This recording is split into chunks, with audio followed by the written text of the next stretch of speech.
6,000 years ago, domestication of animals and plants sets the stage for the next phase of human history.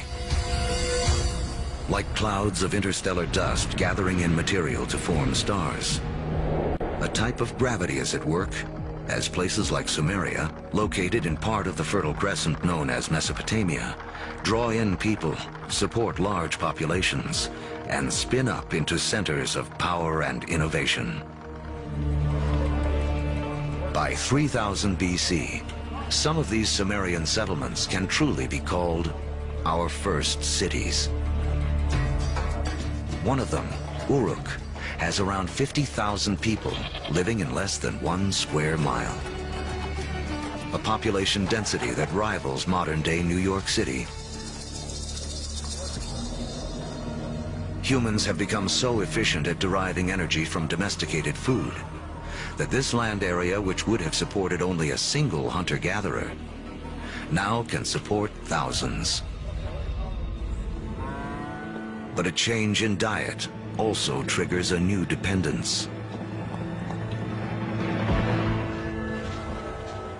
Once you move to agriculture, you are depending for 80–90% of your calories on perhaps 1 or 2 species. In the case of the Middle East, wheat and barley. In the case of wheat and barley, they both ripen at about the same time. Humans have to gather the seeds at the same time. So now we have our food for the year that has arrived in one hit. It's like getting your salary paid once a year. You need to record it, you need to plan, because if inevitably your crop fails, you have famine, and you're not going to have another go for another 12 months.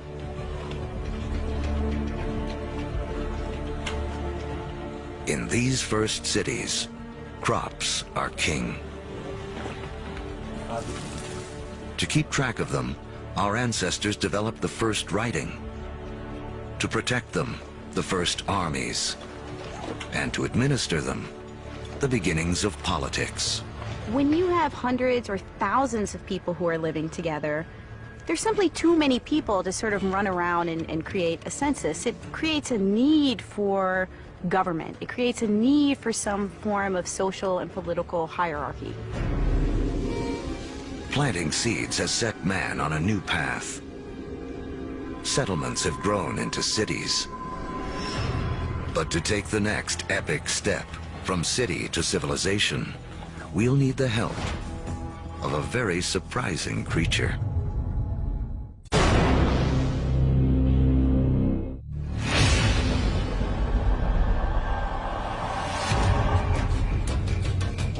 "5,000 years ago, after wandering the Earth for more than 100,000 years, mankind has begun to settle down.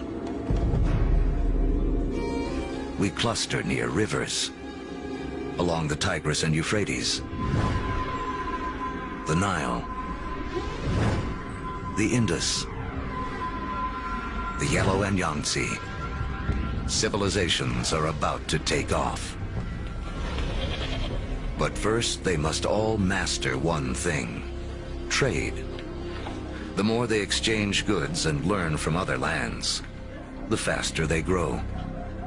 It seems that long-distance trade and communication is a necessary precursor to allow urban civilization as we know it.